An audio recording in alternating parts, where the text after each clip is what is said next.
Good morning students. 11th class home science, आप अपनी अपनी बुक्स निकाल लीजिए। प्रीवियस क्लास में हमने आपको पढ़ाया था, हम आपको पढ़ा रहे थे लेसन नंबर 24 में हमारा टॉपिक मितव्ययता हमने आपको पढ़ाया था और परिवार संभरण के क्रय तथा गृह खर्च जो स्क्रीन में आपको दिखाई दे रहा है उसमें से हमने कुछ पार्ट आपको पढ़ा दिया था। फिर भी थोड़ा हम रिवाइज कर रहे हैं पीछे का कि क्या हमने पढ़ा था। ठीक है, अब परिवार संभरण के क्रय तथा गृह खर्च, जो परिवार में होने वाले जो क्रय हैं तथा गृह खर्च, जो खर्च होते हैं जो प्रमुख होते हैं, प्राथमिक खर्च और गृह खर्च जो घर में लगने वाला खर्च होता है, उसको हमें कैसे करना चाहिए इस विषय में पढ़ेंगे। परिवार संभरण के प्रमुख क्रय एवं उनका हिसाब किताब किस प्रकार रखा जा सकता है। जैसे पिछले क्लास में हमने आपको पढ़ाया था कि बाजार संबंधित व्यय, बाजार से संबंधित व्यय मतलब हमारे कौन कौन से हो सकते हैं, जैसे भोजन पर होने वाला व्यय, शक्कर तेल और मसालों में होने वाला व्यय, वस्त्रों पर होने वाला व्यय और अन्य व्यय। सेकंड है ईंधन व प्रकाश पर होने वाला व्यय, दूध पर होने वाला व्यय, सब्जी व फलों में होने वाला व्यय, लॉन्ड्री या धोबी कार्य पर होने वाला व्यय। तो अगर इन सब व्यय को हमने पहले, इतने व्यय तो हमें करने हैं, अगर इन व्यय का हिसाब हम पहले से लगा के चलते हैं, बजट बना के चलते हैं, तो हमें पैसे बचाने में, बचत करने में सुविधा होती है। ठीक है, इसके बाद हमारा नेक्स्ट टॉपिक था बाजार का हिसाब रखने के लाभ। बाजार का हिसाब रखने से हमें कौन कौन से लाभ होते थे। एक तो हमें ये पता चल जाता था कि कुल महीने में हमारा कितना खर्च हुआ है और कितना अनावश्यक हम खर्च इस महीने में, अनावश्यक खर्च को मतलब हम रोक सकते हैं, और जो हम पैसे हमने बचाए हैं बचत पैसे से हम उसे किसी ज़रूरत पड़ने पर, आकस्मिक कोई घटना होने पर उसे खर्च में खर्च कर सकते हैं। क्लियर। इसके बाद यहाँ तक तो पढ़ा दिया था हमने। इसके बाद हमारा न्यू टॉपिक होगा खाद्यान्न संभरण के मासिक क्रय पर होने वाला व्यय। मासिक क्रय मतलब मंथली क्रय है ना, महीने में कितना क्या क्रय होता है, जैसे गेहूं का आटा है, चावल है, दाल जो जितनी भी दाल है, उड़द मूंग चना, तो हम इसकी अच्छी क्वांटिटी रखते हैं अपने घर में ताकि वो हमारे कम से कम 15 दिन चले, या महीने भर के हिसाब से भी हम खरीद के रखते हैं, ये अधिक क्वांटिटी में रखते हैं ताकि वो महीने भर तक चल जाए। तो उसी हिसाब से ये हम इसका टाइम टेबल बनाया गया है। जैसे मात्रा कितनी ली है, गेहूं का आटा से 25 किलो, चावल 5 किलो, 2 किलो एक ये दालें हैं, है ना। तो ये एक हिसाब लगाया उन्होंने। एक अगर छोटी फैमिली के ऊपर भी डिपेंड करता है, अगर फैमिली छोटी है तो उसमें राशन कम लगेगा, अगर फैमिली बड़ी है तो उसके मेंबर्स भी ज़्यादा होंगे तो उसमें खाद्य सामग्री भी अधिक लगेगी, तो वो उसी के अकॉर्डिंग उसका बजट हम बना सकते हैं। ठीक है। उसके बाद नेक्स्ट हमारा टॉपिक था शक्कर तेल व मसालों के मासिक संभरण के पर क्रय होने वाला व्यय। शक्कर जैसे जो महीने का खर्चा है ना, हर महीने शक्कर तेल मसालों की आवश्यकता होती है। मसालों में जैसे हींग, जीरा, हल्दी, धनिया, मिर्च, नमक आदि का भी एक अनुमान लगाकर हम बजट में उसे शामिल कर सकते हैं कि इतनी क्वांटिटी हमारी इस महीने में, इतनी हल्दी हमारी, इतनी मिर्च और इतना धनिया पाउडर, जैसे 250 ग्राम है या आधा केजी है, कितना हमारा महीने में चलता है। अगर एक महीने में आप बजट बनाएंगे तो अगर उसमें अगर कुछ गड़बड़ हो जाता है तो नेक्स्ट मंथ आपको समझ में आ जाएगा कि किस में हमें अधिक करना है और किस में हमें वस्तुओं की मात्रा कम करनी है। तो इससे भी ये लाभ मिलता है। वस्त्र संभरण के मासिक क्रय पर होने वाले व्यय। अब शक्कर तेल मसाले तो मासिक खर्च है ही, साथ में वस्त्र संभरण, वस्त्र पर होने वाला खर्च, जैसे वस्त्रों में है यथा sari, suit, salwar, shirt, pant, बच्चों के कपड़े, चादर आदि के क्रय होने तो कुछ अनुमानित प्रावधान करके खर्च का वास्तविक विवरण तालिकाबद्ध किया जाना चाहिए। मतलब इसको भी अगर हम तालिकाबद्ध कर देंगे तो हम खर्च में बचत कर सकते हैं। जैसे हमारी अगर अनुमानित क्रय राशि 3000 है और कुल वास्तविक खर्च हमारा 2750 हुआ है, तो हमने वहाँ पे 250 रुपये बचत कर लिए। अगर हमने बजट मतलब 3000 का बनाया और उससे कम खर्च होते हैं तो जो पैसा हमारे बच जाते हैं वो हम बचत में यूज़ कर सकते हैं।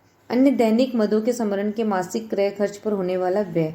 अन्य में है जैसे दैनिक मत जैसे यातायात है, मतलब अचानक यातायात करना महीने में, मतलब कहीं यातायात करना है, कहीं कहीं जाना है, बाहर जाना है, मनोरंजन है, आइसक्रीम आदि के क्रय खर्च हेतु भी पूर्व अनुमानित प्रावधान करके खर्च का वास्तविक विवरण तालिकाबद्ध किया जाना चाहिए। जैसे मतलब 1000 हमने इसके लिए रखा है, 1000, और 900 हमारे खर्च होते हैं, तो 100 रुपये हमारे बच गए, तो हम उसे बचत में रख सकते हैं।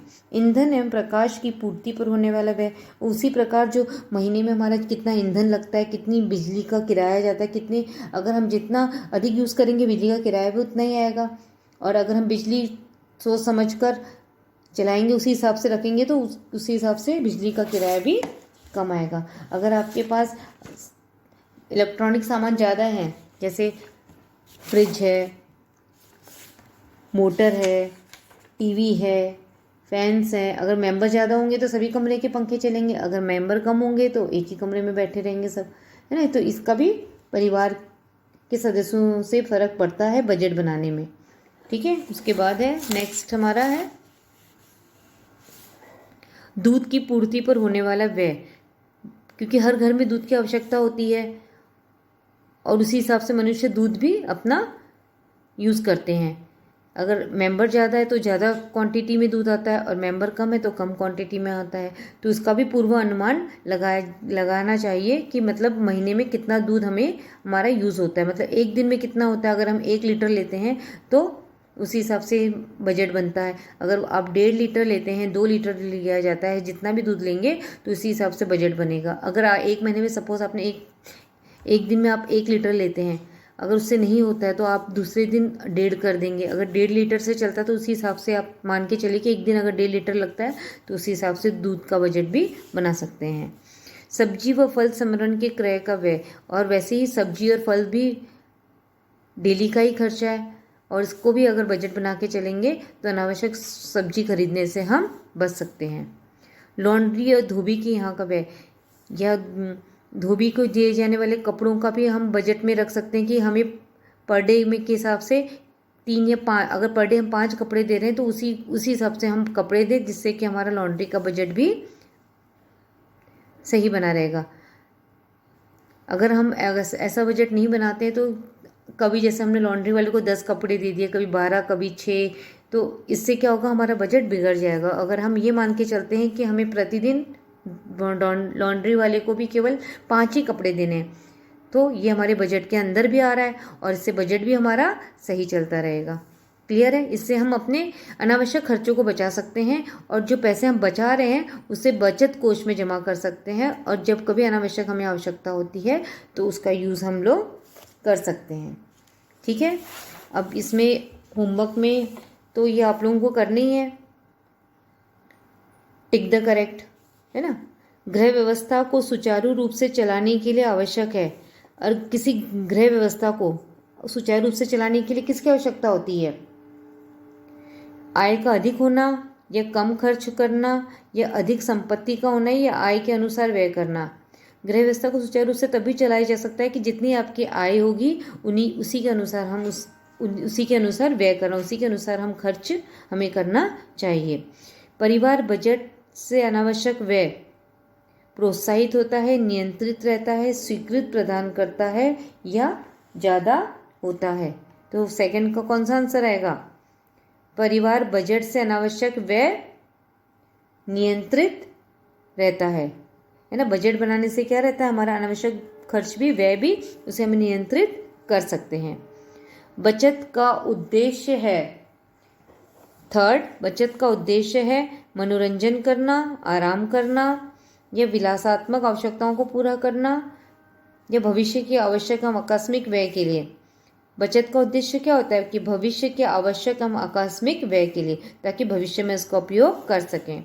फोर्थ वन, मितव्ययता से तात्पर्य है। मितव्ययता से क्या तात्पर्य है? कम खर्च करना, ज़्यादा खर्च करना, कि अपव्यय व अनावश्यक खर्च से बचना, या उपयुक्त सभी। मितव्ययता से हमने क्या बताया था कि कम खर्च में संतोष प्रदान करना, अर्थात अपव्यय व अनावश्यक खर्च से बचा जा सकता है। बजट का उल्लेख करता है, क्या उल्लेख करता है बजट? परिवार की कुल आयु का करता है, परिवार की कुल व्यय, या परिवार की कुल बचत, या उपयुक्त सभी। तो इसमें क्या आएगा? बजट उल्लेख करता है उपयुक्त सभी, मतलब कितनी कुल आय है, इसमें से कितना व्यय किया गया और कितनी बचत हुई। बजट से लाभ होता है किसे? गृहिणी को, अर्थशास्त्री को, सरकार को, यह उपयुक्त सभी को। ये तो कॉमन चीज है। किसको लाभ होता है? अगर बजट बनाएंगे तो जहाँ पे गृहिणी को लाभ हो रहा है तो वहाँ अर्थशास्त्री को भी होगा, सरकार को भी होगा, उपयुक्त सभी। इसका आंसर होगा उपयुक्त सभी। अगर हम कोई भी कार्य हो, यदि किसी कार्य को योजनाबद्ध तरीके से हम करते हैं तो वो कार्य हमारा आसानी से सफलतापूर्वक हम उस कार्य में सफल भी होते हैं और पूर्णता भी बहुत समय से हम उसे पूर्ण भी कर लेते हैं। एंजिल के नियम में जैसे जैसे आय बढ़ती है भोजन पर प्रतिशत व्यय क्या होता है? प्रतिशत व्यय कम होता है या अधिक होता है या स्थिर रहता है? ये उपयुक्त कोई नहीं। तो एंजिल के नियम के जैसे जैसे आय बढ़ती है भोजन पर प्रतिशत व्यय कम होता है। 8वां है बजट में निम्न में से किसके लिए व्यवस्था अवश्य करनी चाहिए? किसके लिए व्यवस्था करनी चाहिए? पुस्तकों के लिए, त्योहार के लिए, बचत के लिए, मनोरंजन के लिए।